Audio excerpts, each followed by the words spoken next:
Welcome back to Ripper Pro Tips with me, your host, and Disembodied Hands Quindy, Disembodied Beard John, and the Spirit of Justin watching over us all. There's Halloween candy in my stores. It's very, very, I don't know. It's early spooky. That's what it is. It's early spooky. It's almost September now, or no, it's almost August. Whoa, I'm running out of, I have no dates. I have no dates. Are you going to come up here? Is the Spirit of Kiki with us too? Are you going to come up? You going to come up and say hi? No? She's just wagging her tail, staring at me. You can see the tail. And you can hear the woof. That's Kiki's hello, everybody. You can come up? Yeah, you can come up. Good girl. See, you can do it. You can do it. She doesn't like my knee anymore because it's too slippery. It's too slippery, Kiki. Here, have what you like. Yeah, she wants the chair. Kiki wants to actually paint. Yeah, she's like, I know which seat I'm comfortable with. I wish to have the master chair. Yeah, face. Are you showing them your long face? Happy early birthday, Twistonoma. Yes, you get a Kiki dose, yes, of my giant dog. Okay, giant dog, you ready? Thank you. Good. It's work time. Yep. Tell them you had a hose bath yesterday. You were not thrilled, yes. And then Mama brushed you within an inch of your life while you tried to eat her brush. Kiki! I go to sit down and the dog is like, no. This is the Kiki show today, she says. This is absolutely the Kiki show. I'm taking over. I want this chair. You cannot sit on it. Yeah, you keeping Mama from sitting down, but Mama's got to work, Papa. I need to keep you in bully sticks. There we go. Good girl. And she is shedding like crazy because we gave her a bath. She is blowing coat right now. So if you see fur floating in the air, it's this. Yes. Yes, Kiki took over. Kiki took over the stream. Kiki, please do not eat my Chimera colors. I know for sure some of those pigments are bad for you. I can vouch for that. Why did I... Oh, I see. Yes, I had these down here. All right. So leave those alone, please, Bubs. Thanks. No, that's not a challenge. It is apparently Disrupt-A-Dog Day. Hello, Disrupt-A-Dog Day. Yeah, no. Okay. You are exiled. You are so exiled. Good girl. You had your stuff. Mama will be out when we're done with our stream, and maybe I'll let you back in if you show signs of reform. Yeah, right. Oh, Quindy, take your allergy pill. Mine are killing me today. I need to put I'm putting my trash can out where I can actually see it so that I will empty it. Because otherwise, it's just a no-go. Oh, no. Twitch is not allowing you to export VODs. Come on, Twitch. We've got to be close to our 8 zillionth episode. Oh, Lordy. All right. Here we are. Oh, man. Oh. Ugh. Yeah. There's stuff in the air today. Stuff in the air. Totally stuff in the air. Okie dokie. We've got an elf. And look, what were we doing? We were doing underpainting for leaves. Yes. It's going to be a relaxing morning of freehand mapping, guys. I know you all love that. I love it. David and I were just we were talking about freehand yesterday because I pointed out that I felt that he had developed a freehand card after all, and he was like, no, I can do it only if I have an example. And I'm like, well, but that's most of us. And then he's like, but really, it just takes too much time, and I hate doing it because it's so time consuming, and I want to be done. And I'm like, okay, fair. You do kind of have to be able to get in the Zen zone if you're doing repetitive freehand like this. I enjoy it because for me, it's just it's a refinement process, and I love refining things. I love tuning them and making them better. There's a part of my brain that's just yes, when it gets to that point. But David's brain is just wants to be done. Sort of painting. Oh, yeah, Ira Glass. Hold on. I will pick it up on the interwebs and show you where to find it. I'll show you my search term, and then you can find it for yourself. You want to search Ira Glass the gap. And there is apparently a full interview attached to that, by the way. If you go to Vimeo, you can get, there's a cool little, I think this is the cool little one that I originally listened to. Hold on, let me see. I think it's this one. No, there's different ones. But there's a bunch of little Vimeos. People have done little animations to go with it. But if you look up The Gap by Ira Glass, you will get to it. And that is the truest. There never was a truer quote as regards creativity and progress. Because it totally is. It is totally true. And whether you accomplish your end creative goal has more to do with whether you fight your way through the gap than, you know, any innate talent or anything like that. So, I mean, if you are like me and you enjoy the process of learning, that'll give you a heads up. You know, that'll give you a few steps up the ladder, a few steps, extra steps across the gap.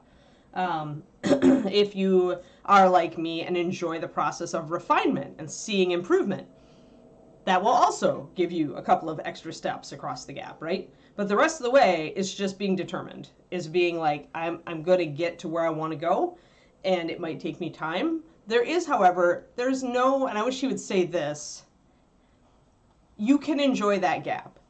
Even though you can, like, there are temperaments of people who will be really frustrated by it. But it is possible to enjoy that process. Like, it's not, I mean, it's painting for sake, you know? You're still painting. So, oh, Karniko, thank you for the 47 months of getting sitting goodness. Yay! Yeah, I get to sing next month. Yeah. But yeah, so, I mean, it's not like you can't enjoy this stuff. And I think that's something that our culture gets wrong all the time. Like, there's this emphasis on finishing, and there's this emphasis on being first and winning and getting to the end and having something to show for, you know, your work, you know, and it's all on results. We're all result oriented. And not enough. I mean, yes, people say enjoy the journey, but it's just a platitude. It's not visceral anymore, right? It's like kind of like just something they like throw at you when you're in the middle of the mire, right? But in reality, if you can focus down on the little steps that get you across the gap and just find something to enjoy in each little step. Like somewhere, no matter how heinous the project and no matter how difficult it is, there is something in there that you can enjoy. There's something in there that you can like get excited about or get really pleased at, or I did something good here, or I did better than last time. And measuring incremental progress is important, because if you don't have a mechanism to measure that, then that's when the gap is going to beat you, and when you're going to fall through the gap. And so that's part of why we tell you guys always keep your minis, right? At least keep a mini for each like stage of your learning. And this is why it can be useful also to go back and paint a new version of a model that you painted a year ago, or 2 years ago, or 5 years ago, or 10 years ago. And to see, because that's directly going to show you that's going to give you a metric right away. And it's probably going to feel pretty darn good. Yeah, and people call them baby steps. I feel like that's kind of demeaning. I mean, yeah, it makes them feel accessible. It's like, I don't know how I would put it. There would be a way I would put it that would be different. Sometimes I have to say baby steps because I feel like a baby. I feel like I'm a kid trapped in this horrible situation. And my steps are very small, but yeah, I don't know. We need a new set. We need a new set of sayings about this sort of thing, because I get irritated at some of them. Like, because it's like, let's face it, if somebody calls you a baby, they're dissing you, right? So then it's baby steps. Then it sounds like, again, we're downplaying the value of those little steps, but they're hugely valuable, and they're bigger waypoints than people give them credit for, right? So I just wish the language was better around some of that. Maybe I'm just oversensitive to language. I'm a writer. Yeah, guilty. Totally guilty. But Oh, there will be progress, Kodiak. If you've done a decent amount of painting, and he talks about that, Ira Glass, in that speech, that you have to get a body of work, right? So if you haven't painted more than 2 figures, but then you're going back to repaint that figure, then no, you're probably not going to see a lot of improvement, although you might if you were really, really a beginner when you started. But if you've painted 5 or 10 figures since then, and you've tried to learn some new techniques, try to improve your brush control, yeah, you're going to notice a difference.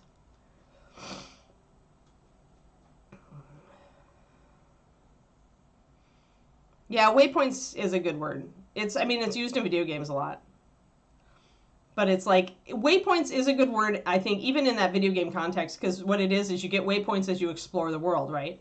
And that's what you're doing. You're exploring the world of miniature painting, and you're interpreting, like, where your place is in it. And so, maybe I'll steal that. Yeah. No, you don't. You don't. I do. I kind of, like, grit my teeth when I hear it. But that, again, is me being probably sensitive to it. I like waypoints. I like waypoints and like, I don't know, every step. I mean, baby steps work. I mean, baby steps worked for me when I was doing the Ramsey thing to get out of debt. So it's got to be, I can't be that offended at it. Although you do feel like a baby there because you're like totally smothering under debt. Oh, a lot of people use the term baby steps. I just don't like it. I wish there was a better term for it that didn't put you like, like back to that. I mean, it's cute too, right? It's a cute term. But like, I own the fact that I'm sensitive to it, guys. I own the fact that I, personally, just am not a big fan of that term, and I wish that there were other ways to talk about it.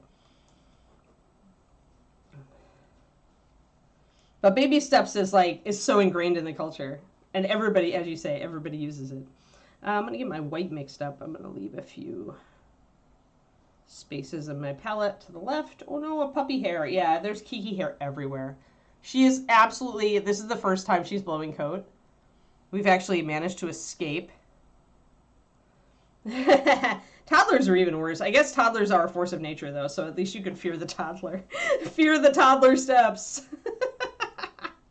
I think sometimes the mothers with toddlers do fear the toddler steps, or parents in general. Incrementalism, yeah. Yeah, you've got to put the minis back to each other, agree. Yeah. I mean, you can get kind of a gut feeling, especially if you've just started this hobby. After a few minis, you're going to be able to see it. You're going to sense that your brush control is improved and this mini looks better, and then you start to do washes. Kitten pounces. I like kitten pounces better. Kitten pounces will eventually get you across the gap. And you get to chase butterflies while you do it. There we go. There we go. Maybe I need to do a ReaperCon class on mindset, guys. Like, this would be like the first self-helpism class at ReaperCon. But maybe I need to do a class on fear and mindset. What do you think? Nobody's done one yet. And I've immersed myself in self-helpism now for 5 years or so. I've been thoroughly through the ringer on self-help books. I know all the terminology. I can adapt it all to mini painting. Yeah, see, that's a problem with it. Yeah, that is true. That's true, Pendrake. Yeah.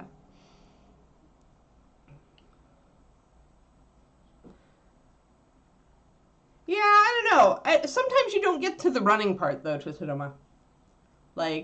Sometimes it's always, and this depends on your brain. This depends on what kind of personality you are. Some people will absolutely get to running, and they will run like crazy. Like David. David's at a running state. David will, with his mini painting, he busts through those models. They look so darn good even when they're half finished. It's like, because he masters the light and shadow, so the fact that nothing is blended doesn't matter. It still looks great. Somebody is doing such a class, Pendrake? Who is it? Who is it? I have to talk self-helpism with them while I'm there. Maybe I'll even audit it. Yeah, some level ups are, and just like with WoW and other games, right? Your early level ups come fast, and then it becomes a grind, and that really is life, right? So, The grind is also still enjoyable sometimes, though. You have to find ways to enjoy it. Like right now I'm grinding, but I'm enjoying it, so. I'm only level 40 in Diablo.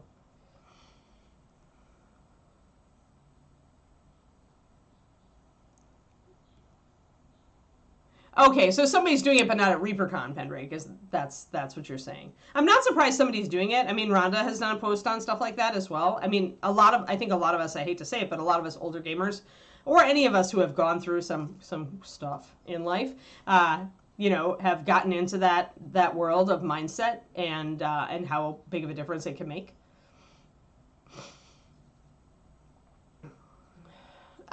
It's not. Well, okay, if you want to be really facetious about it, embrace the suck is one way to put it if you like that. I tend to use a lot more positive self-talk than that these days, HM Road Dog.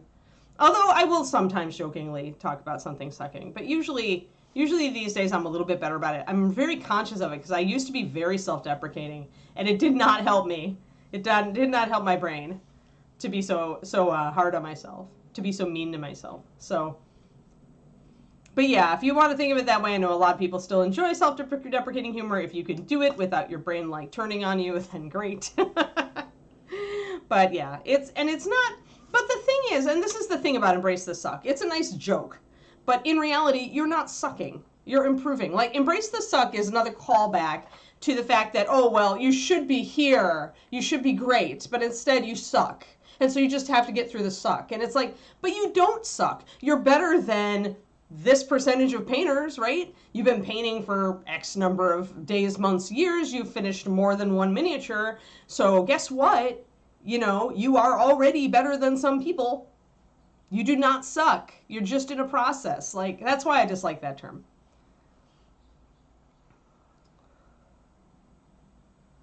Yeah. Yeah, and I was talking about that, where everybody says, enjoy the journey, but it's like, that doesn't really embrace the fact that, and it's, I don't know, you can say that, and then the person in the middle of it is like, I asked you to throw me a rope, and you just threw a log at my head. Because it's hard to, you have to give them a how, right? Like enjoy the journey is great, but if you don't see how to enjoy the journey, like, how can I possibly enjoy this? Especially if you're a very achievement-focused person. That can be difficult. Although a very focused, achievement-focused person is also maybe going to knuckle down and do the work, right? Do the work a lot, throw themselves at it, and get better faster. So it depends. It depends. Yeah, that's the problem, Zachariah, right? And your brain is tricksy that way. Your brain is tricksy. My brain was just liked to beat up on itself a lot, and I just decided I didn't like that anymore. So, okay, where did my water go? Dang it. That's not the water I want. Water isn't on the floor. Did I knock it over? I may need to go get my water from the other room. I don't see it. Unless it's hiding. Nope, that is not it. It's probably hiding in plain sight, and I'm just totally not seeing it. But as I'm totally not seeing it, I'm going to have to go get my water. 1 second while I get a bottle of water to do my paints. 1 second.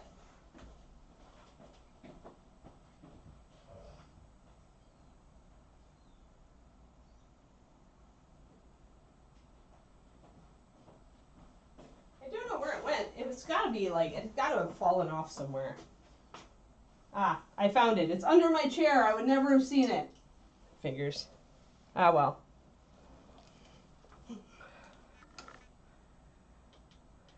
Yes. Yeah, Kodiak. And that's, if you are very social, like, again, it comes down to temperament, right? It comes down to your personality. Because some personalities, like, they want that, they need that outside eye on, because it's so hard for you to judge your own, progress, especially if you're very hard on yourself, if you've got one of those very hard on yourself mindsets, but you benefit from that kind of support. Not everybody does, although, even me a little bit, I like to hear it from like my peers when I've done a good job. But I'm more of an independent, like, I've always been kind of a loner on that, so that's, again, it's personality, so not everybody benefits from a lot of feedback. All right, I'm going to go 1 to 4 here. Although it's a big drop of water, so. Yeah, the Kiki might have knocked it off the desk.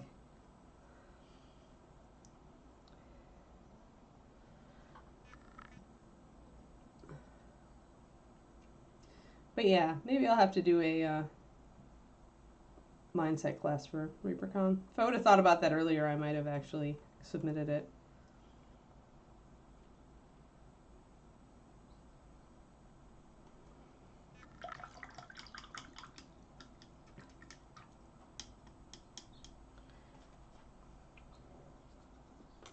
Alright, and then we need a fine brush.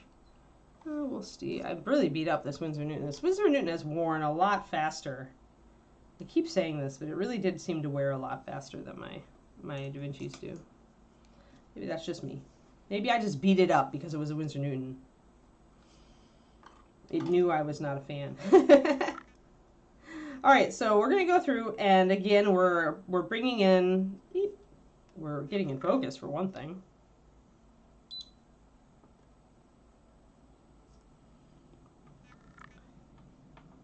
Yeah.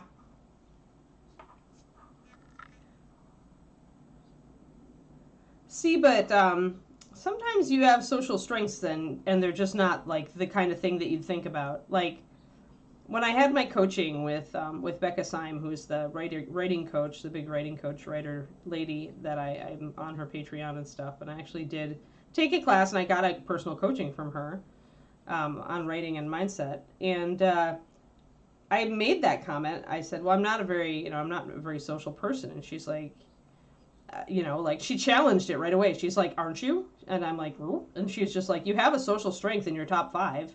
It's just that it's maybe not what you think of so, you've got yourself thinking I'm not a social person. So my social strength in my top 5 for Clifton strengths is individualization.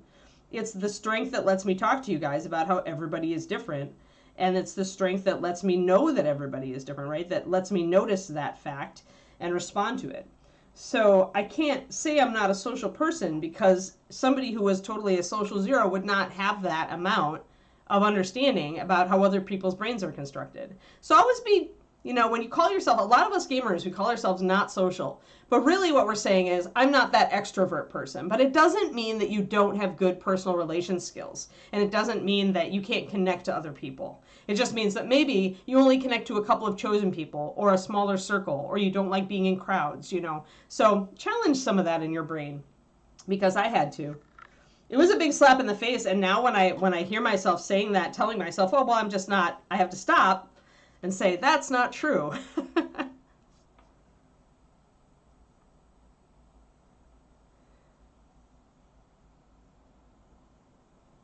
Yeah, because you can have social strengths that just that aren't the big extrovert, kind of strengths.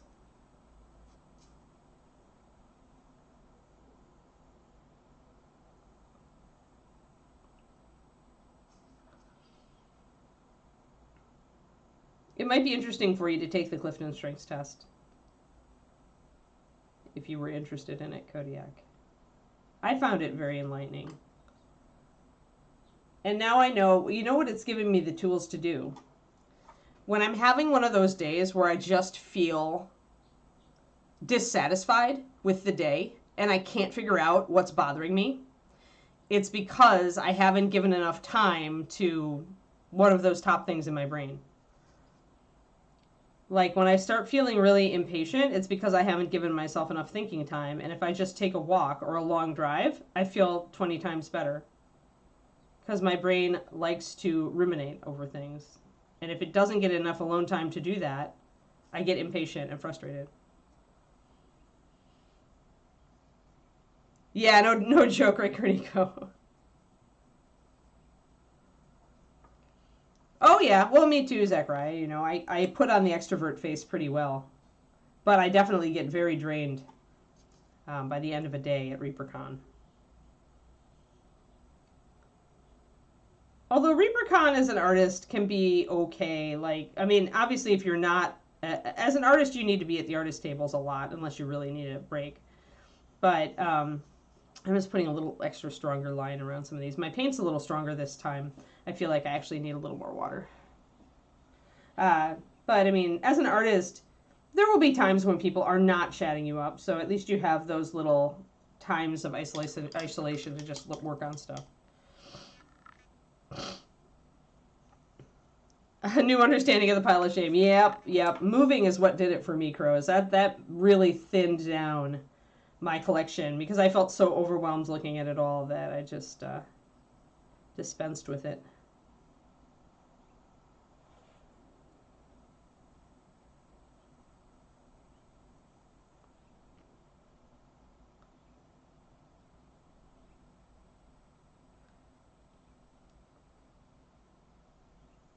Oh, for those of you who don't follow my Saturday stream, but you totally should. You totally should be there on Saturday. I got some colors on my orc bust finally. So we took the underpainting and we went over it and emphasized the black lining again so that we're still comic book style. We're still very sketchy, but we've got color now. So that's how I'm translating the underpainting into the color. And what we're doing is we're using essentially heavy washes so that some of the underpainting still shows through. And then I'm using that sketch style to inform my highlighting and shading. And I'm not doing perfect blends on it because comic book wouldn't have perfect blends. So I'm doing more of a textured stroke depending on what the surface is. And I'm really enjoying it. It's really coming across well. Because after I'd done all of this in comic book sketch, I was like, you know what? I know what I'm doing now. So I decided it was time for color. So next up's probably the face up here because I'm going to bring that way up light-wise. So yeah, it'll be cool because you can see how the light is really strong up here. I purposefully doubled down on the primer up here for that reason. So we're going to do a lot. And I need to do some work on these horns with some putty to make them broken off looking. So yeah, so this is comic book. It's black. All the shadows are black, and but it's gotta have that. It's gotta have a cool look to it. I think when it's done. So that's what we're getting on Saturdays. I'm probably gonna keep working on him. I'll probably bring him to ReaperCon as well, because he's my current project in hand.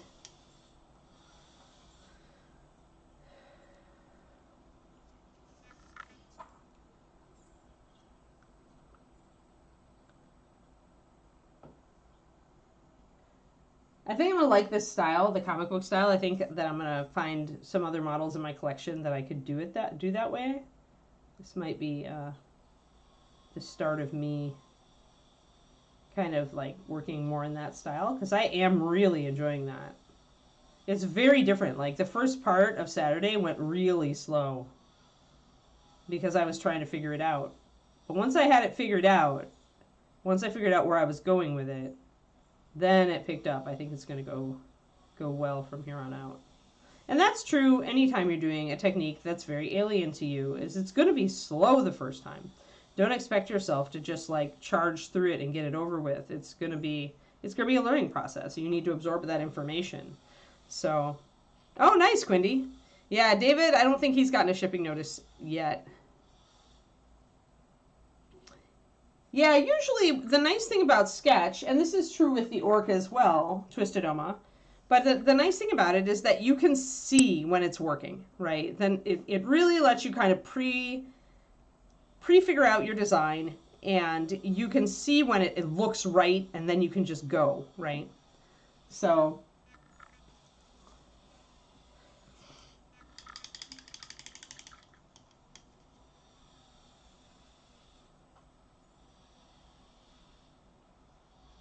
Did you see my orc? You saw my orc? I put colors on it, Dogfather. So this is definitely comic book. The shadows are all black. I'm using linear brushstrokes for shading, all in black. All my shadows are going to be with black, whether it's sketchy or solid. You can see the black lines coming in here. So the nice thing about this is that from a distance, it just like pops, right? And then as you get closer and you get really, really close, then you see the line work. And that's the cool thing about it.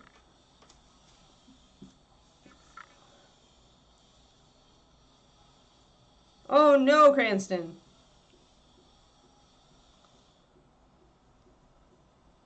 Only 7 years late, yeah. Yeah, it's going to be a very long project because the weapons are huge too, Dogfather. He's got two hands with big weapons in them. By the time I'm done with that sucker, I think it'll be really cool though. Oh, I need to get my, I need my green, I need my ancient oak.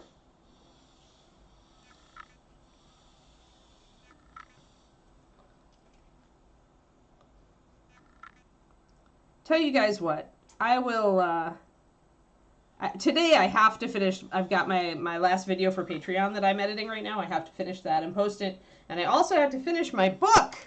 Editing my book, guys. I'm on the last 3 chapters. I have 3 chapters from the end. 3!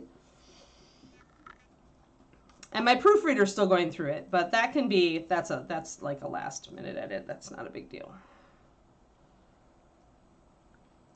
Well, I mean, they're still done. It's the same kind of style, Pendrake, but my point is that they're just huge, so they're going to take a while. Like, it's not just the orc torso, it would be easy. Instead, it's like these monstrous things. Here, miniature included for scale. Look how huge those are. It's just going to take a while.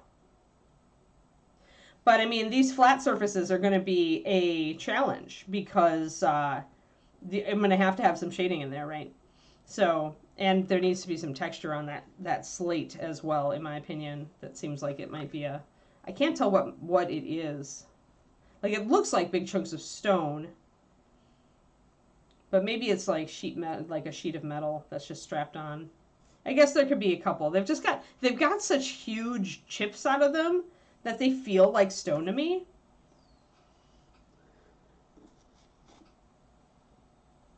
In which case, that's like a slate, a piece of slate. Although you wouldn't use slate because it's so dead, it would die, it would break right away.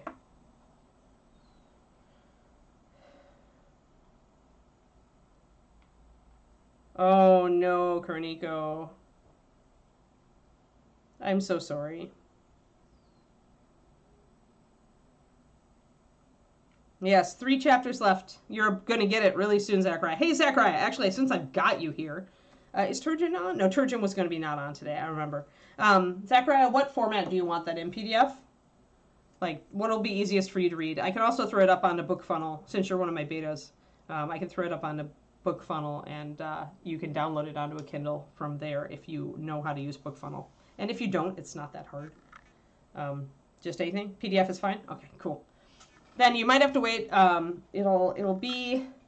I need to finish editing, but then I also need to go through and I need to get all those chapters formatted so that they can get slurped into the program that makes them look pretty. Which won't take too long, but it's going to take a few hours. So, yeah, you'll get it either the first or the second. You and Turgeon both, since you volunteered to be my early readers. Thank you. At least I'll have a couple of reviews up by the time the book goes live. It's so important. But a couple is a good start. A couple is a good start. We're really going for reach on this release. I booked a lot of email promotion services, and I'm going to be hitting the Amazon ads pretty hard.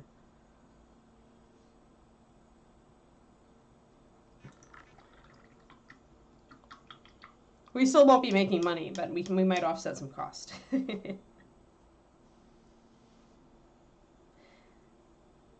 Obsidian, it's not chipped. It's too flat for obsidian, Kodiak. Obsidian weapons have a lot of facets because they're chipped because it's glass.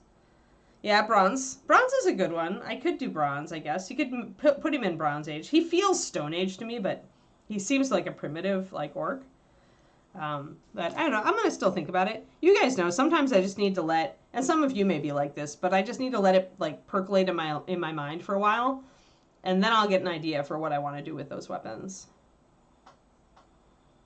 Oh, yeah. Yeah, I'm the same with Kickstarters, Quindy. There was one of my Kickstarters recently that I pledged during the pandemic, and it took over 2 years to deliver. But they were good with updates.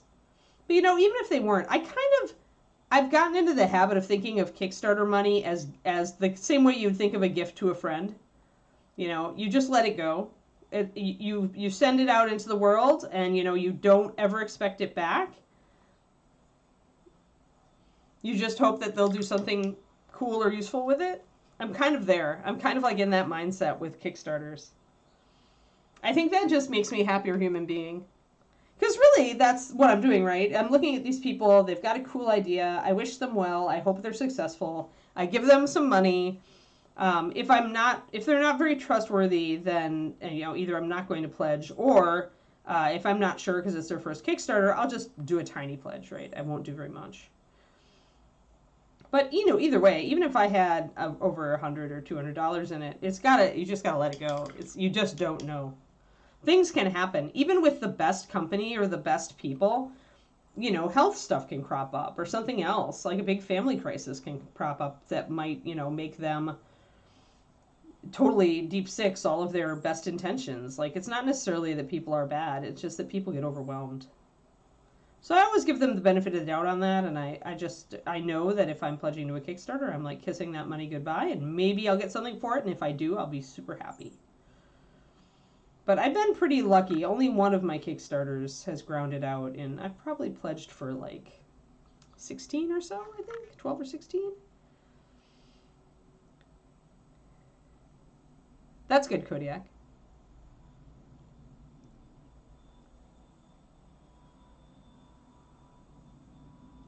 Yeah.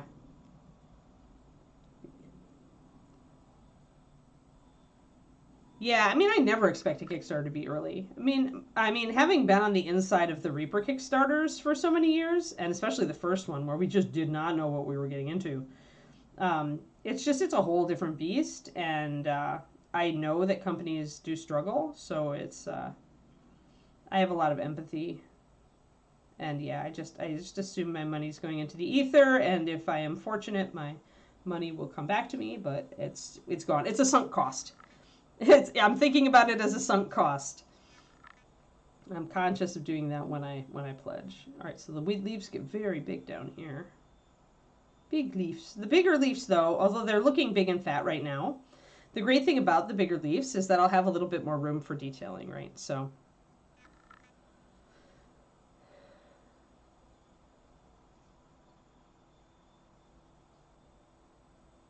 yeah. Yeah, Super Dungeon Explorer, yeah. I mean, at least the Kingdom Death one, he does come out and post an update every 6 or 8 months. Like, things are still slowly revolving. Although sometimes with some of these people, you can almost sense that they've like already spent the money and now they're relying on like sales and trying to push product that they've got backlogged and stuff. Like, or they're starting a new Kickstarter because they have to have a new Kickstarter to finish the old Kickstarter. Like, that's the poison thing you never want to get into as a creator. Never ever have to run a new Kickstarter to fund to finish making the stuff for your old Kickstarter. But not all gamers are business people. A lot of creatives aren't very good business people.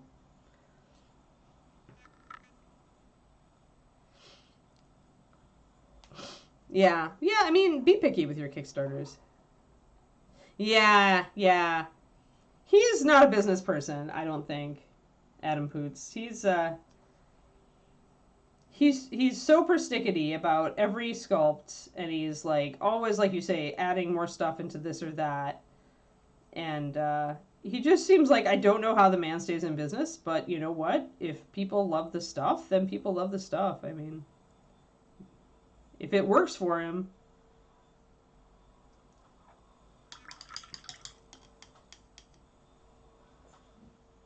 Yeah, yeah, exactly. Well, and that could be his goodwill gesture, right? He knows that it's taken forever. He originally wanted to put out one a year, I think, as far as those material. When I remember that thing launching, it was supposed to be one of those things a year, and now it's taken 7 years to do this one. Yep, yeah, yeah, Inara. Yep, same. I think that's just the good mindset. That way you don't like get really angry about it. You don't rage about it. You're just like, am I gonna get it? I don't know. I just forget. I'm just like, put it out of my pledge, and I put it out of my mind until I get a, hey, these are shipping, and then I'm like, oh yeah, that thing, I pledged for it.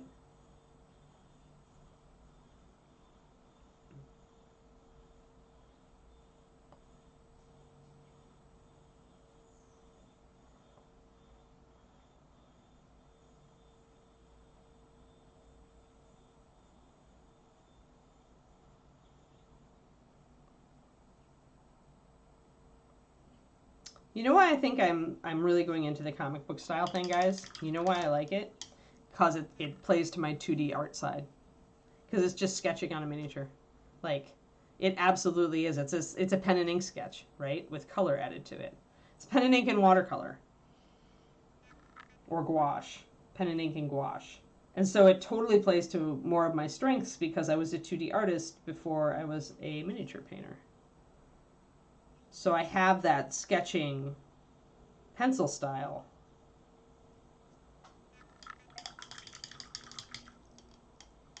Yeah, Kodiak, exactly. I forget about them and then it's like Christmas when they arrive. Yeah. Yep. Yeah. I mean, all you have to do is do a little reading on him online and you know what you're getting with that stuff. Yeah. I think everybody has been willing to, well, almost everybody. I'm sure there are some people who've been very angry about it, but yeah. I think it's just it's a healthier mindset to just like go into it knowing that it may not fulfill and you're all good. Now, one thing we could do here, and I may do it. Do I want to do it now? I feel like I kind of should. Green stuff leaf ends on the bottom of this.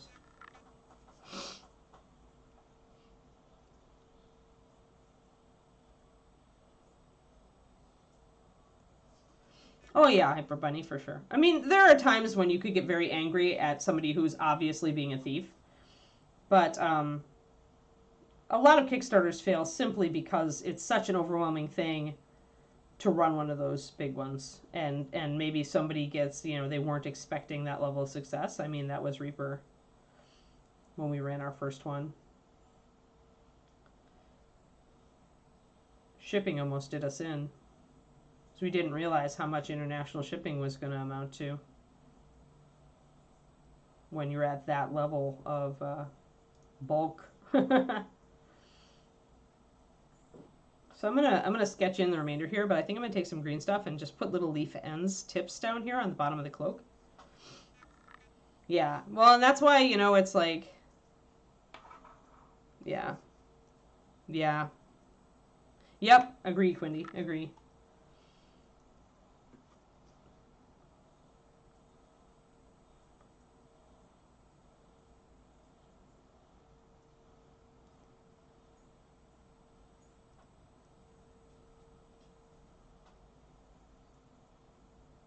So yeah, as I'm getting these little bits in here, I think I need just some little leaf tips sculpted off the bottom of this cloak to create the illusion. So I think I'm going to do that. Yeah, this problem with factories on the other side of the world. Yep. Yeah, I mean, yeah, massive project, exactly. Yep.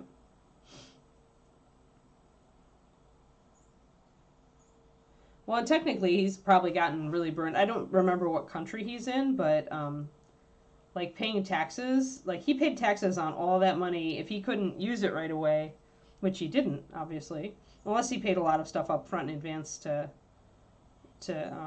companies to produce it. But I mean, you're paying taxes on all that, and you're going to lose a lot of that money if you haven't been able to get it out of your hands by the end of the year, depending on the country you're in and what the laws are like. But you can make some really big fumbles when it comes to that.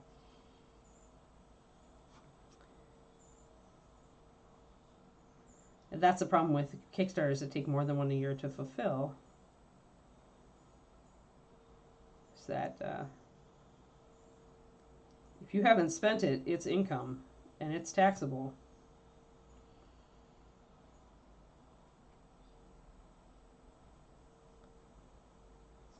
Or it can be. Again, different countries, different laws. He's in New York. Oh, yeah.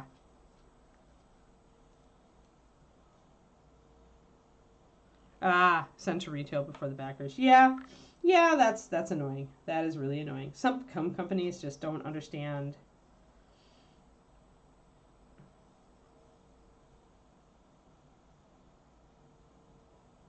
And sometimes that's a move because they're out of money and they need to make money before they fulfill the last part. Like sometimes that is that move. But sometimes, you know, it's just not understanding. I mean, you'd think that crowdfunders of all people would understand the power of their community and the like how important it is to keep their goodwill. But it's, you know, people are people. Not always.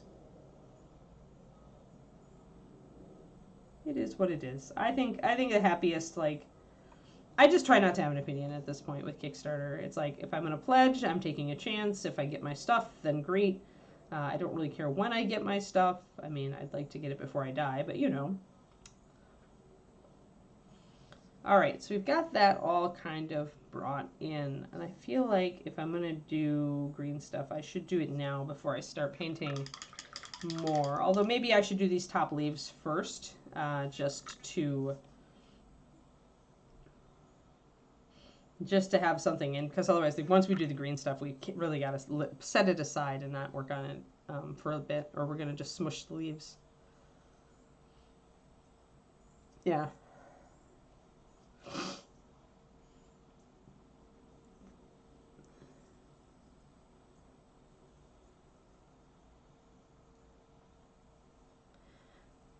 Yeah, if you have the money to sue, as David, whose parents are both, well, one parent is a lawyer and the other one works in a law office, points out, it does take money to sue, and it takes energy and the willingness to go to court for it, and to entangle yourself in it for, you know, the foreseeable future, depending on how long it takes. So, could somebody get sued over it? Oh yeah. Will somebody? It depends.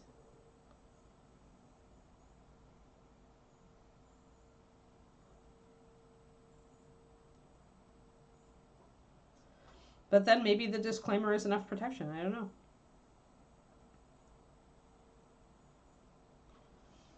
But anyway, I think, like I said, I'm just going to say, for me, it's just money I throw away, and hopefully they do something good with it. Hopefully I get my thing. And that just keeps me a much happier human being. So I don't worry about being angry about any part of the Kickstarter business. I try not to have an opinion. I've seen both sides. I've seen all the sides. And honestly, there are plenty of people who have failed Kickstarters, who are actually good people who really did intend to go through with it, and stuff just happened. So that's why I keep myself at zero emotional investment. And so let's just move away from the negativity in the chat if we can. I understand there are some strong feelings about this, so we'll pop away from that. I want this cloak to go from kind of new leaf to mid leaf to fall leaf to dead leaf, but I don't want a lot of it. I think I want fall to start down here. I want summer. So lighter green leaves up top, I think. So we're going to do some glazing and some highlighting. I need to think about, I think I'm going to start with actually leaf bud and naga. Maybe cat's eye. Yeah, maybe cat's eye is the color I want. Cat's eye and leaf bud plus white for, leaf bud plus lemon yellow for highlights.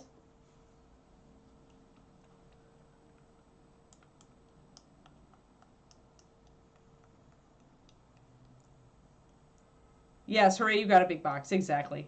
Exactly. Yeah, I know there are a lot of powerful, passionate emotions around Kickstarters, because it's just, you know.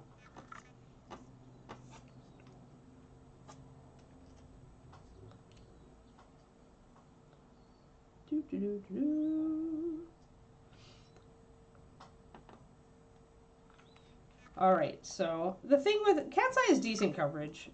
Leaf bud is pretty translucent, because I didn't want to add too much white into it.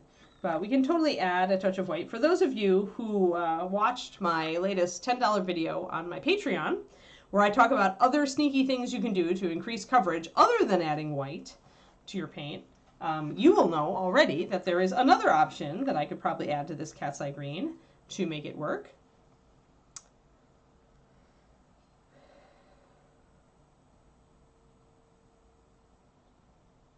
Yeah, Eric Jackson, I think it's overall overwhelmingly positive. Yes, it's a great platform for that. Yes, yes. Or, I mean, the best thing to do, Kodiak, would be to just give yourself a project that has nothing to do with RCL. What you should do, and don't even link it to a painting competition, but like link it to something else, like ReaperCon. Like, okay, on ReaperCon, I'm gonna post this on the Reaper Facebook to join in with the ReaperCon fun and to show them what I'm doing. Things like that. You can set yourself a deadline like that. So even though you're not going to ReaperCon, you can still like participate by like working on your blending on a model and then posting a work in progress photo, something like that. Because yeah, the thing with RCL is it'll help you finish stuff. If you need that completion thing, it'll help you. If you want to really practice a time-consuming technique that you aren't very confident with, RCL will not help you. Then it can be useful to just choose a model that you say, I am not gonna. This is not an RCL model. I mean, that's what I'm doing with the orc. And my only goal with that orc is to have enough work done on it by ReaperCon, you know, to show people, so people can see where I'm going with it. Cat's Eye Green is actually a much more vibrant than Goblin Green. Goblin Green is more like Meadow Green. In fact, GW Goblin Green is Meadow Green, in case you guys didn't know. That's why Bobby Jackson demanded that it stay in print, is that he used it for all of his base rims, because that's Goblin Green for base rims was what Games Workshop did for decades. But this is actually a more vibrant, more saturated green than Goblin, Pendry. Or if Reaper has put out a Goblin Green, then I don't know.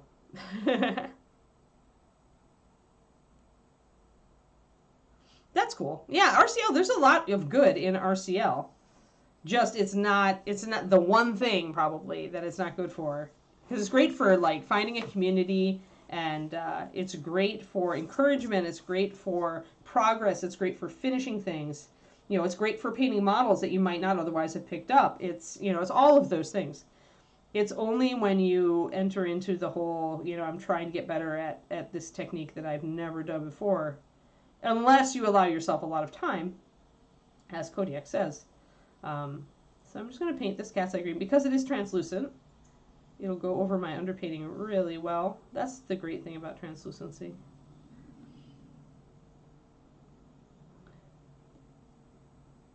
And then I'm going to get more for moderate green, I think more like wilderness green, or I'll mix some Naga with my ancient oak as we get down further. But these are spring leaves. Spring leaves are really bright green on many plants.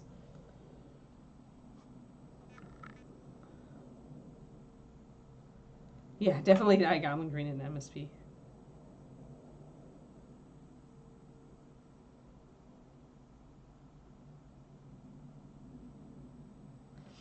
Yeah, Ron isn't firmly in Orange Goblin camp. Yeah, it's Goblin Orange, not Goblin Green. Goblin Green is a Games Workshop color, or was, until they went to rebrand their entire line with super hyper specific names that they could trademark and sue people over. Because Vallejo close copied all their names, and it really got them mad.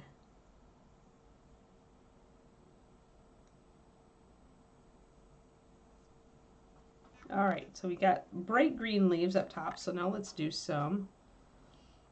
Oh, yeah. Of course, Cornico. Oh, it's a Pathfinder color because Pathfinder goblins are green. Thank you. It's not that, but Goblin Green Pathfinder, Pathfinder Goblin Green is not that bright, to my knowledge, to my memory. I don't know if I've got it in hand, but as I recall, it is not that bright. Okay, actually I'm going to mix a little bit of my Cat's Eye with my Ancient Oak, because sometimes that can give you a very pretty color, as we've discovered on the cape here. So I'm just going to take a little bit of this guy and plop a little bit of this in. And I'm going to see if I can end up with a medium color that I can use for the summer leaves. I'm going to put a whole drop of that in there. Eric, I'm not certain. The super washes or super shaders. Quindy might have more intel on that.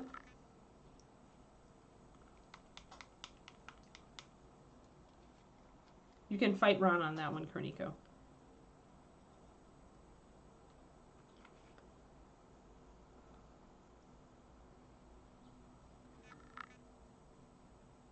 Honestly, I'll be very honest with you, Eric. A lot of the force for expanding the paint lines was Ed, and Ed passed away last year. So,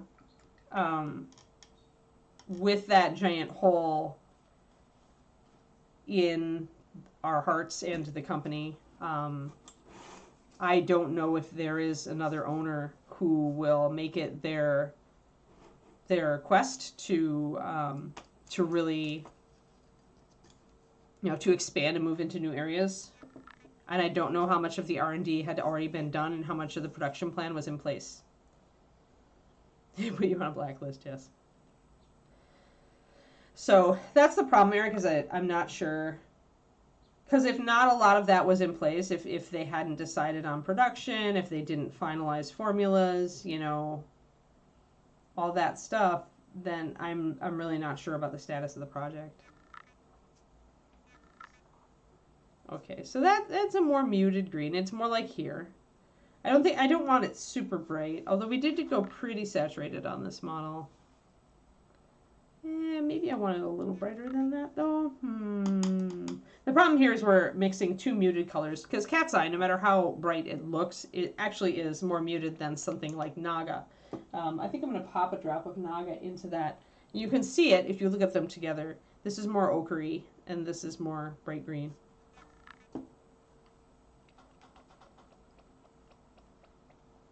Yeah, my guess would be that it's on the back burner. The thing about things being on the back burner at Reaper is they can stay there indefinitely. Because when you are in a smaller company, I'm going to actually put a couple drops of Naga over here, and I'm going to take a couple brushfuls of that thing I just mixed and put it in there, because I want more of the vibrancy, I think. So we're going to go here. And then we're going to grab our mixing brush. But yeah, when you're in a small company, and I speak this is so true also in my in other things I'm involved in, there's only a limited number of get-or-done people in an organization. And those people at Reaper always have their hands full, always, of 50 million different things. And so for a project to get priority, you really have to have someone who makes it their baby. And Ed really liked the paint lines, and he really, saw a lot of potential there for new products. And so he always had half an eye on, say, doing an airbrush line, doing these super shaders, doing, eventually a historical line. He wanted to do all that stuff. I don't think so, Eric. Reaper never understand that this is both a strength and a weakness of Reaper, in my opinion. Reaper doesn't pay attention to what anybody else is doing. Like, Reaper, when Ed decided he wanted to do, understand that he's wanted to replace our wash line for a while, because washes got kind of X'd out in MSP for a while because they weren't a priority in my book, and I was the one developing the line. So Ed wanted to bring washes back, right? Because he's always got an eye toward the gaming painter. But he wouldn't cancel those plans just because another company came out with stuff. Ed would never do that. Like, Ed would just think that's gauntlet thrown. Like, he was always conscious of what was going on in the industry, but that comes down to, can you put out a superior product, right? Do you have better market penetration with this audience? Do you have a better product? Can you make a cheaper product? It's all those different things, right? Ed already had that stuff in hand, and if he was happy with it, then he would have gone forward with it anyway, right? But I think it's much less that another company did something to that effect, because let's face it, everybody's always iterating on everything in painting, and much more that he is no longer around to helm the project. Because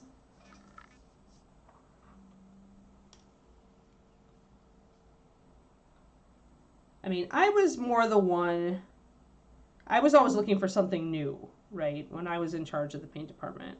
So I would be more the one looking at, like, I would look at Army Painter's product and I would go, okay, what are the strengths and weaknesses of this?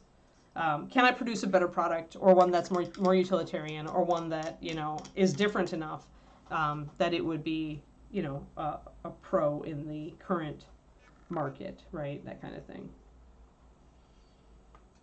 And I was more likely to not do something if 50 other people were doing it. And God knows that long before Army Painter came out with theirs, everybody in the world was trying to duplicate contrast paints. So I would be the person actually saying, no, don't do it. But like I said, Ed has wanted to do a line of washes, a new line of washes, for a long time. So I think it was probably more like, oh, well, it's the time for this now. But I don't know. Nobody can know now.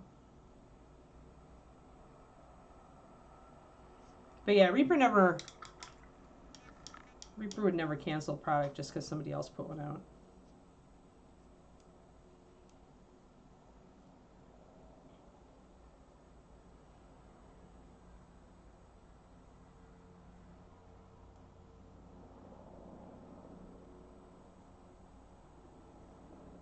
You don't like making your own, huh, Hyper?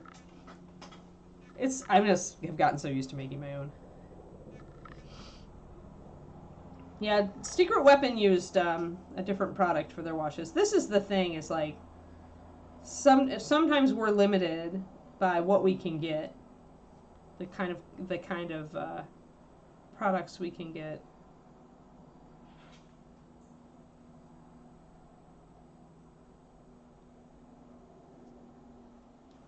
I know how Justin made the Secret Weapon washes, and it wasn't terribly cost effective, and it was dependent on getting a certain type of pigment, and I didn't have much success sourcing that pigment during my time at Reaper, but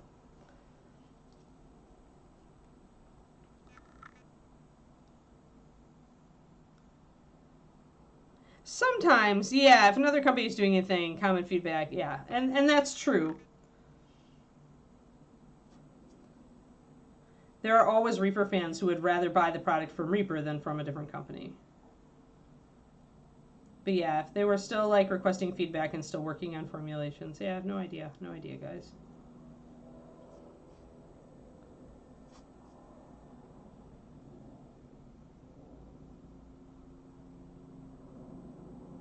Honestly, if I were still at the company and that was a thing that was a super top priority, I probably would have asked to get on a plane and go out to make some connections with the pigment companies that produce this sort of flake that I think we'd need to compete, and then, you know, build business relationships, and then, you know, I'd probably have to source a different base.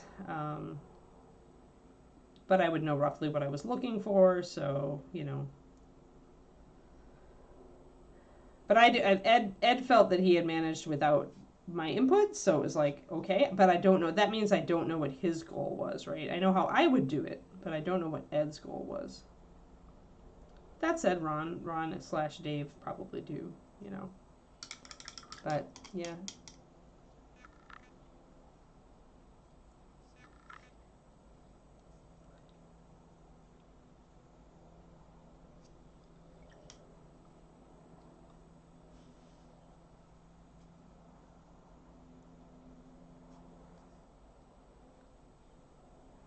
Ah, too much paint.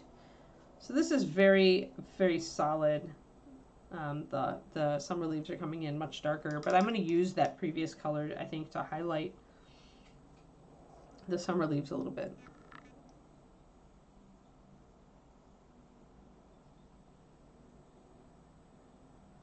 Well, I think they were more supposed to be like contrast paint, which is not a wash. Now I need to do some green leaves, but some green and red leaves. Okay.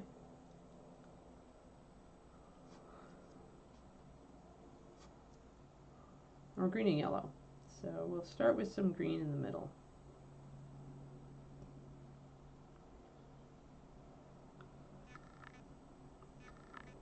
I think I'm going to go get my green stuff out. So we got to do a green to yellow fade on some of these guys. To start moving into the fall leaves so I can go through to orange and red and then brown. But at least I've got that started. And the darker the green goes, the less sharp these demarcations are. But once I highlight these leaves, the ancient oak will come back a bit. You can also just go and reline. And it's the edge highlights where I'll be able to really bring in kind of the serrated edges of these leaves and focus on the details.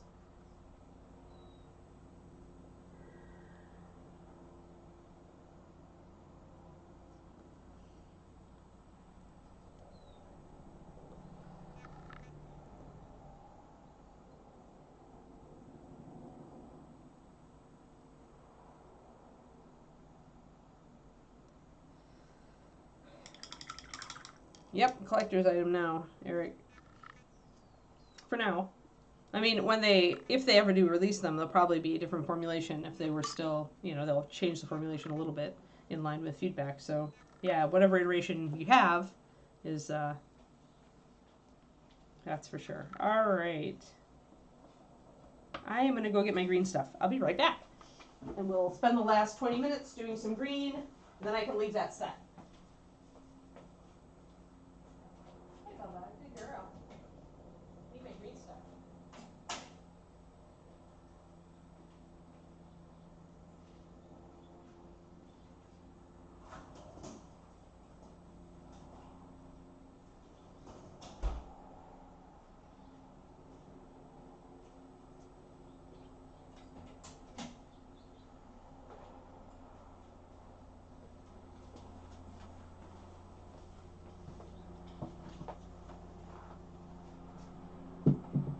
I'm letting a Kiki back in, but I have to move my garbage pail or she'll be all in it.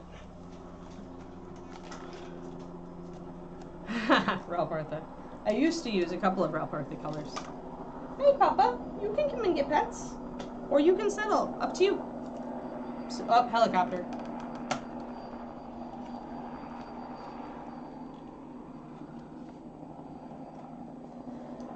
But yeah, I mean, it is a problem not to know, because contrast paints are very... Seriously, helicopter? Can you just go away? It's like it's circling. It's like, I will circle right over your house so that everybody on stream can hear me.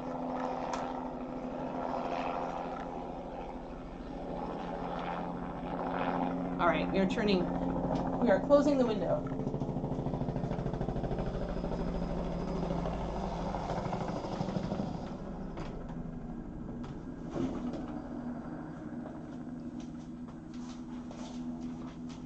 Yeah, we're closing the window until it goes away, Papa. All right. So I want to put just a couple of some of these leaves that are going off the edge here. I want to give them a little bit of a 3D appearance. So I'm going to mix up just a little bit of green. Just a tiny bit of green. Where's my plastic? Plastic. Just need somewhere to put these so they don't stick to everything.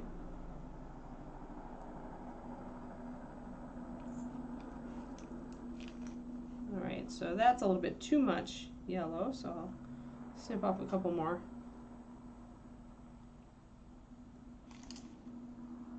I go outside and shake my fist at them, yes.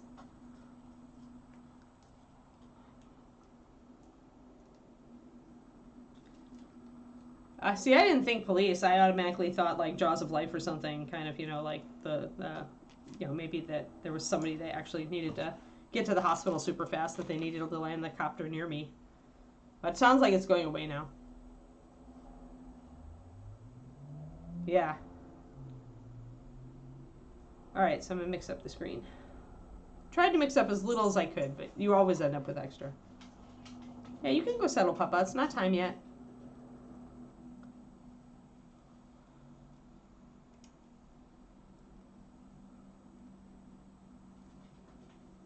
Right, yeah, because they were meant to be more like contrast paints, and that's where the branding was probably a little bit off, right?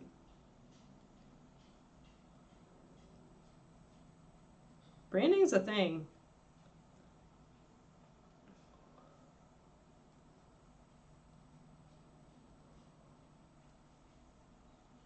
Oh, wow. Wow, Zachariah.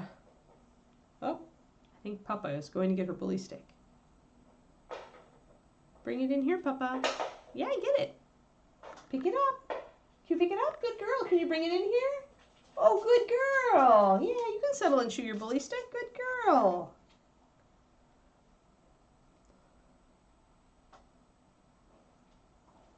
Ha ha ha ha. I changed my contrast paint to the color I needed for my Tyranids. Oh, I should show you guys. I'll show you guys the end product. Hold on. It's still a little bit lighter, but I think it's going to work well for the nids. Hold on.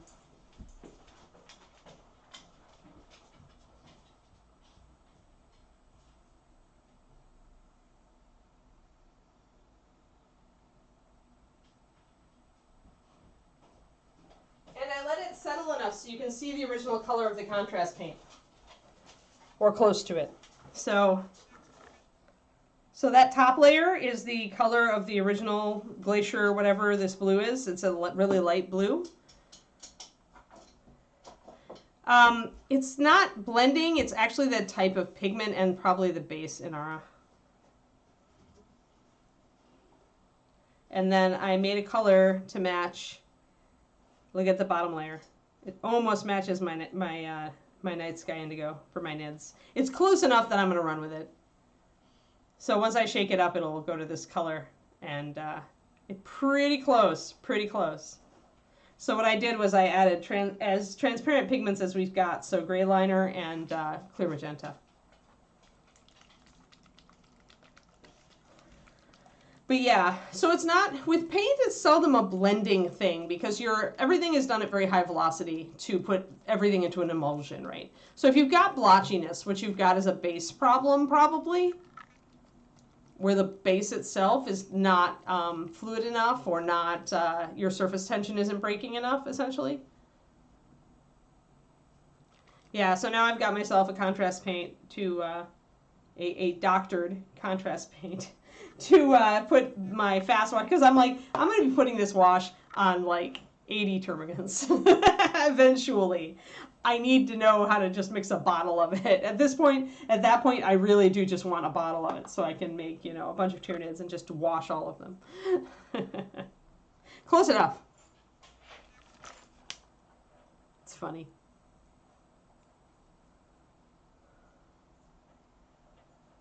Yeah, Army Painter really is about, about speed painting. It's where their niches, it's where they go. So I want a snake of material, kind of like that.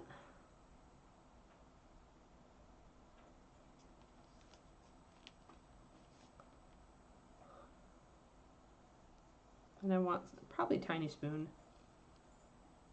Boop. I could use a different sculpting tool, but generally you want one with a good tip, sharp tip, that's angled like one of my spade-shaped tools or a leaf-shaped tool.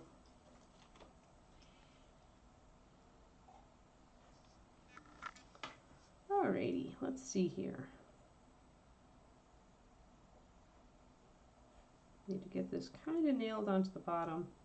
Ah!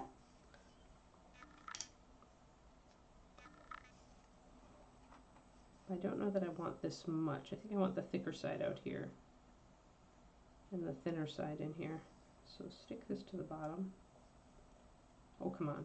It always likes to stick to skin more than it likes to stick to add the actual material you want it to stick to.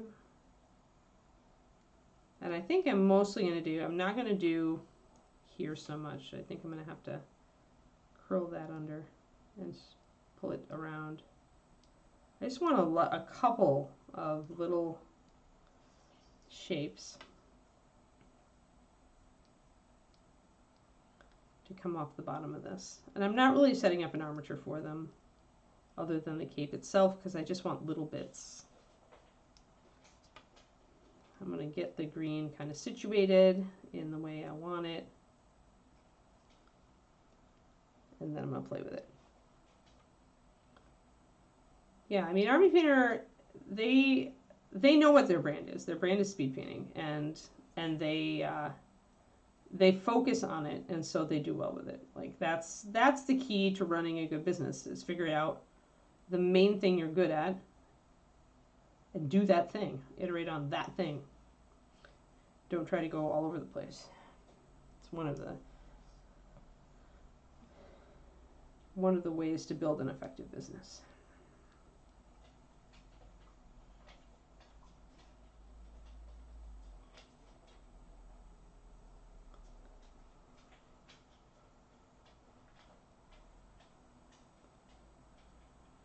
So I'm just kind of pressing, getting my putty kind of tamped down here so that I can flatten it and use the cape as its own kind of armature, and then I'm going to start pressing it and trimming it into the shape I need it.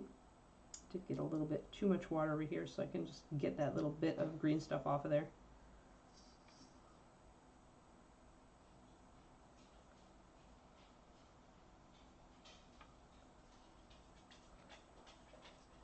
Clicky Paws, Miss Clicky Paws is back here. Hello, Clicky Paws. What's up? No, it's not play with ball strap time. I'm sorry. It's mama work time. Yeah, it's mama work time. Sorry. I know I've got fur on my hand because I petted her. Oh, the blowing coat is real. The blowing coat is real.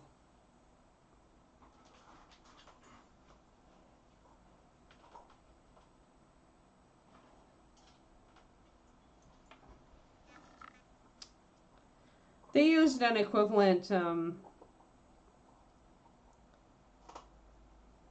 get this up here. Sorry, just trying to. You could mix something very like the Secret Weapon washes. The problem is I don't know. I don't remember what base they were using, but I know that they were using a formulation that's a lot like acrylic ink in Nara. So if you have, like David uses the De La Rowney inks for glazing and stuff, for intensifying colors, you might look at those if you wanted to try mixing something close.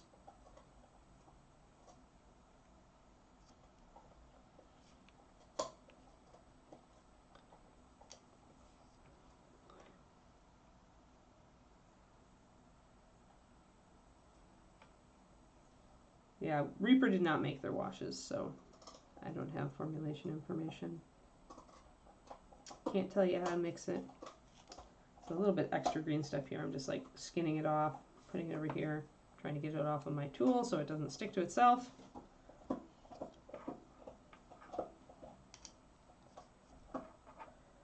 Bye, Crowley.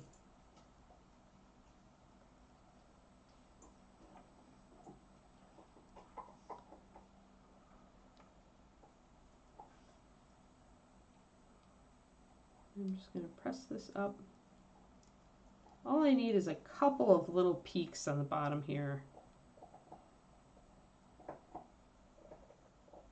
to suggest actual leaves coming off the end of the cape.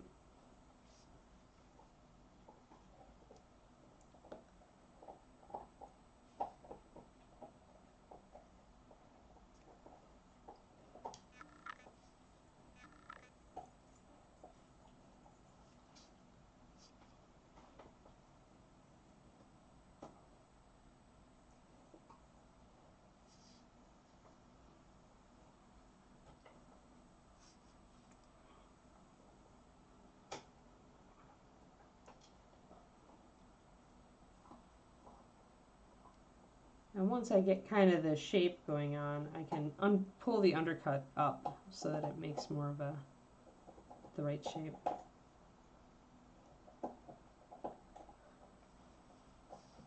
Unfortunately, some water got onto this cape, so I'm going to need to grab my tissue. And if you've gotten water in an interior shape, I mean, take your sculpting tool and press the tissue down into that area to dry it off, so you can get back to work on it.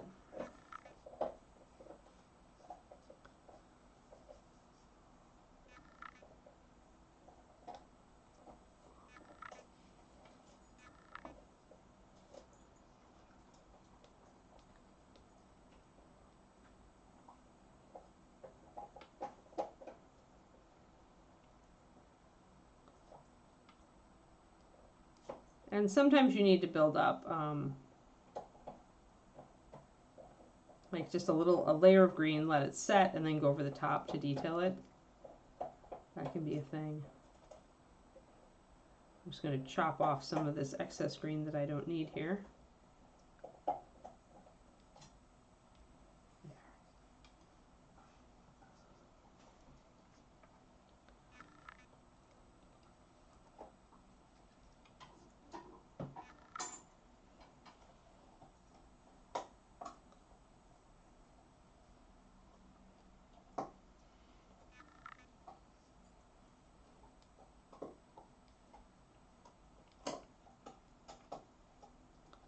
I just want to get these globs in the right position here.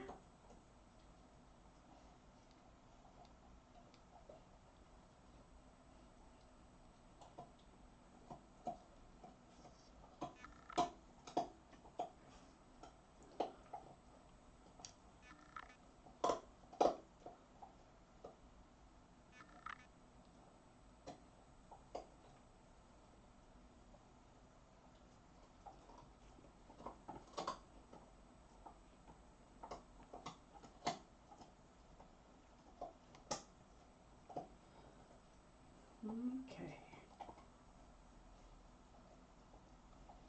I'm just trying to tamp down this green and make sure that it's nice and solid so I can keep these little leaf bits going here.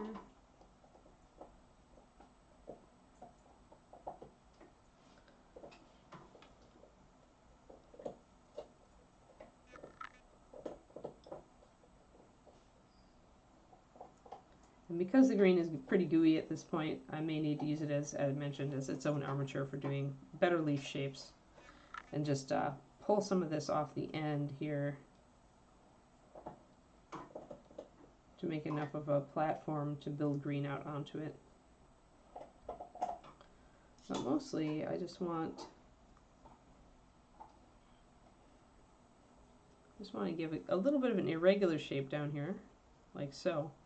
I can also do this real rough and then cut it afterwards with a knife after it's cured a bit if I really want to.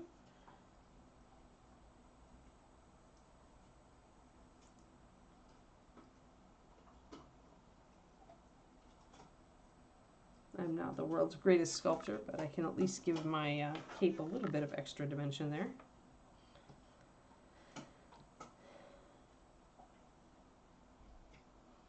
That's okay, Richard. Sorry to hear you've been sick.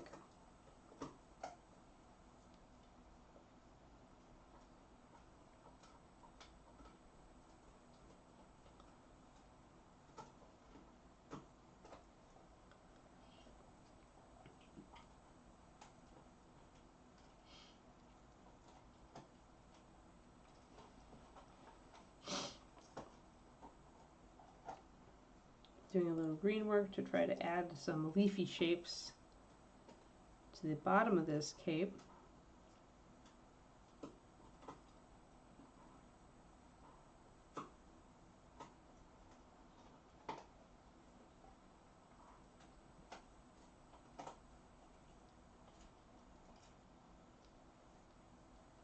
There we go.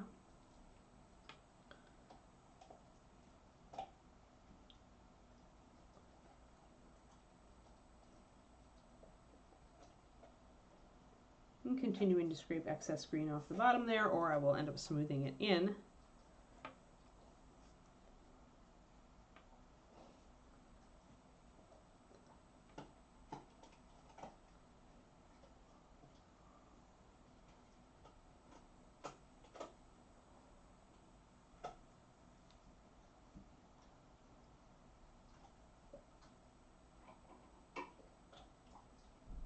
Also, I know you read my book, Richard, so I'm editing the last 3 chapters of West of the Moon today. And then I've got to format it so I can get it out to my early reader people. But that's exciting to finally be getting that book, getting the edits done. I'll still get proofreader edits, and I'll get edits from, I assume my early readers are going to find errors as well, but there will still be a tiny bit of editing done after this. taking away some of the stuff. There we go.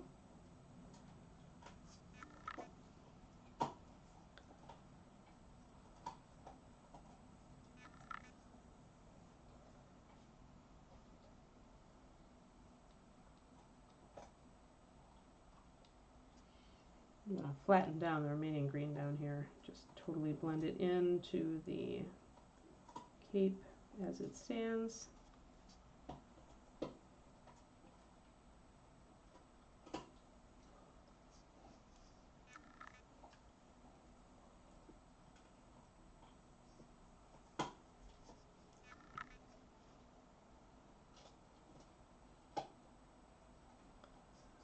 Yeah, I think I need to drop my cover designer a note.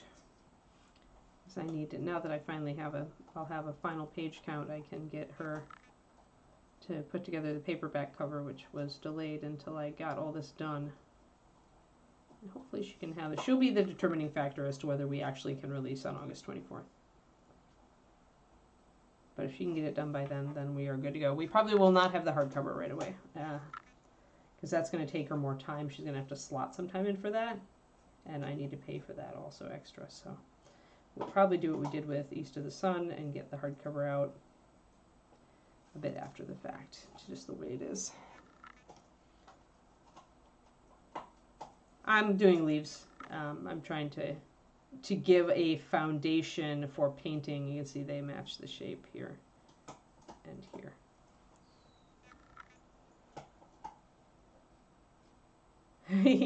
Well, later in the month. Later in the month. Unless if you want to be an early reader, I know you did mention you wanted to be an early reader, Richard. If you still want to do that, it's still cool. I'll probably be sending the copies of the story out. I've said by tomorrow, but now I'm thinking maybe the 2nd because I need to format and that takes time. But if you do, drop me an email. It's Anne, at aebeckerwrites.com. I think I have it written down over here somewhere. Yes, there we are. Scribbled down, and at aebeckerwrites.com. And then I can hook you up with an early copy. Probably in PDF if that's okay. Yeah, do. I'm happy. Then it'll be you, Turgeon, and Zachariah. That'd be great because if I could have 3 of you like leave reviews right when the book goes live, that would be fantastic. Assuming you like it. If you hate it, then don't. Oh, dear me. But seriously, I welcome your feedback. Because this is both, some people do it separately where they have beta readers and then they have the advanced copy readers, but I'm kind of just doing both. So you guys who are getting advanced copies, please do give me feedback. If there's something that doesn't make sense, especially, or something that you really didn't like or doesn't sit right with you, because that can happen, then just let me know. No guarantees on changing it, because sometimes people react to things just because, you know, it's a personal thing with them. But usually the guidance that they give writers is, you know, if one person doesn't like a thing, then at least question it. And if 2 people don't like a thing, then you should seriously think about changing it. And if 3 or more people don't like a thing, you're changing it.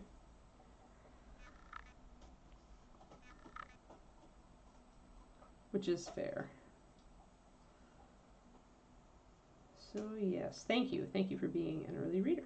And please do drop me an email. And if you need me to repeat that email address again, I will gladly do so. Just let me know.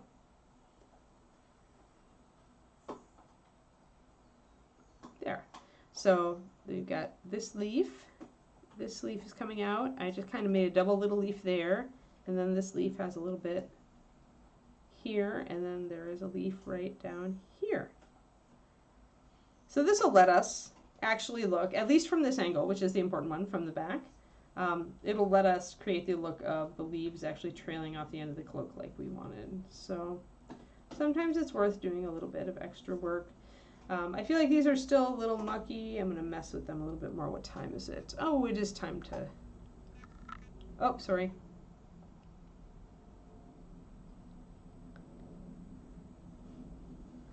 Oh, sorry.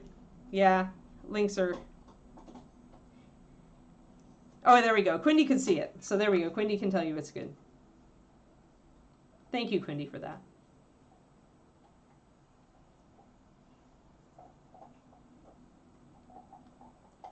Reaper's mod is like, no! No links, nothing! Alright, so I've got a little bit of extra green that's here that's very ugly, so we're going to take that off, guys. Yeah, Quindy is magic. It's true. Evil necromantic magic, but she is magic. And sometimes her skeletal minions do execute on our behalf instead of stalking us as we lie asleep in our beds. Just needed to give you all that mental image.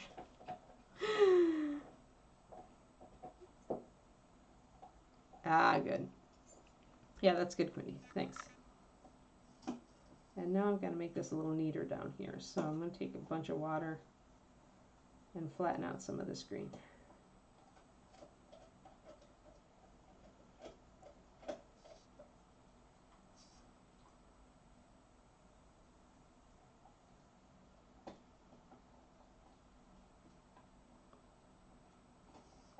I'm going to neaten up those a little bit. All the evil necromantic magic. Yep. Cool. I'll check that email today or tomorrow. And that is the email that, put it in your address book if you are using an email that does that. That way I will send you your copy through that email.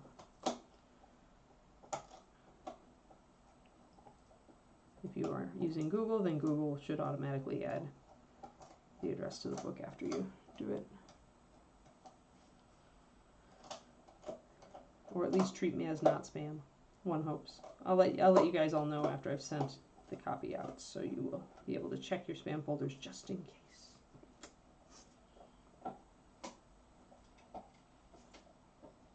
So just a little neatening up down here, so that my sculpt is more or less clean. I don't mind a little irregularity because it is a leaf cape, but I don't want it to be outright globby. Outright globbiness annoys me.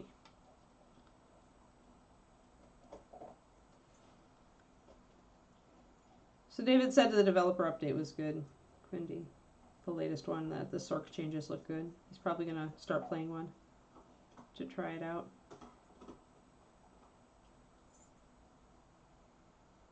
The problem with David, though, is that once he's got the OP build, like, no other build is happy. He's not happy with any other build.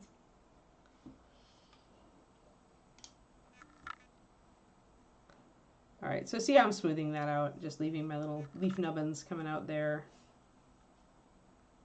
Smoothing this down, just making it a little nicer. Not that anybody's probably going to look on the underside, but you know, just in case.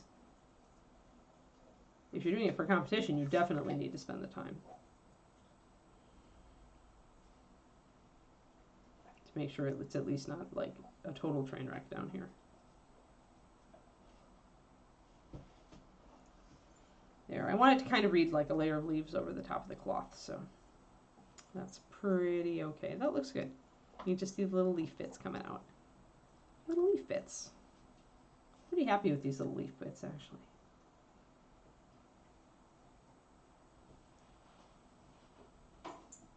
There.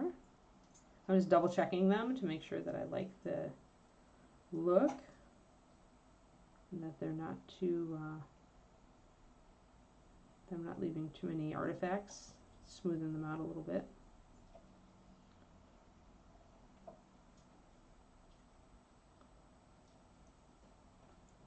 The green is stiffening up a little bit now, so this is a good stage to do this at.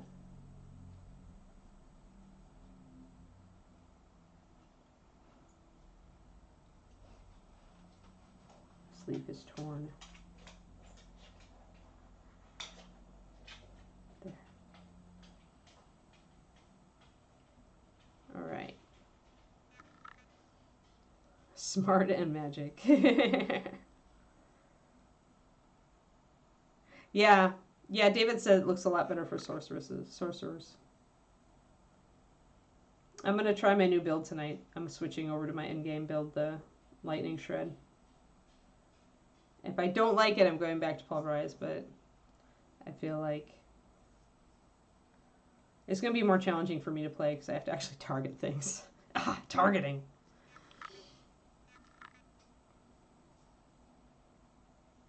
But I can't do any of that until I get the Patreon video up and the 3 chapters edited. So hard work day. It's a lot of work today for Anne. Yeah, hopefully it'll be fun. I mean, I get to be a werewolf finally and jump around on things. There are parts of the build, there are some things in the build that I'm not thrilled with. Like, I really just don't like Cyclone Armor, and I may switch it out for Bulwark instead, but we'll see. Alrighty, there we go. Sweet. Put my stuff away so I don't absolutely lose everything, because that happens. Put my green back in my green compartment. Oh, good. Yeah, it seems like Necro can be somewhat. Yeah, I was using a lot of Bulwark. When I was doing a Storm and Earth Druid for a while, and I really like the Bulwark, especially when you get the aspect to extend it. I just like it better than Cyclone Armor. Like, the knockback may feel okay in my new build. I don't know. I'm going to give it a chance. I'll give it a chance, and I'll change it if I don't like it. And that's the nice thing about Diablo 4 as opposed to Path of Exile. It's Path of Exile, you feel like you need to be a math specialist to actually change a build effectively. Whereas in Diablo, you can usually make the call yourself. But yeah, I really like Bulwark. As a shield, as far as barrier, I like having barrier better than I like having the knockback. So I like to be able to face tank things because I'm not a great player.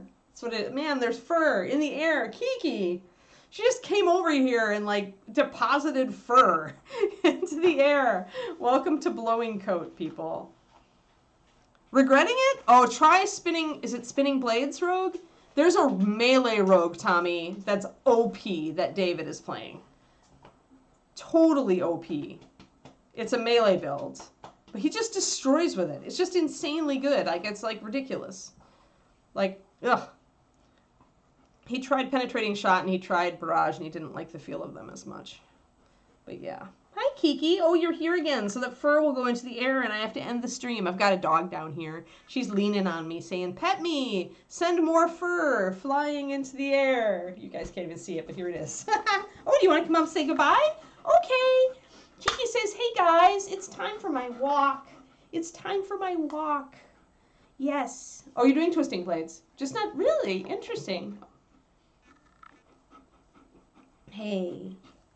Okay, so Kiki says, I'm going to eat Mommy's Fitbit. Thank you. She's a beast. She's a beast. Look at this beast. Stop eating my Fitbit. Stop eating my Fitbit. Oh, there's the Kiki. There's the Kiki. All right. Oh, no. Oh, Rhonda's back on. Yay, everybody. Round of applause for Rhonda. Oh. All right, I'm being attacked. Ah!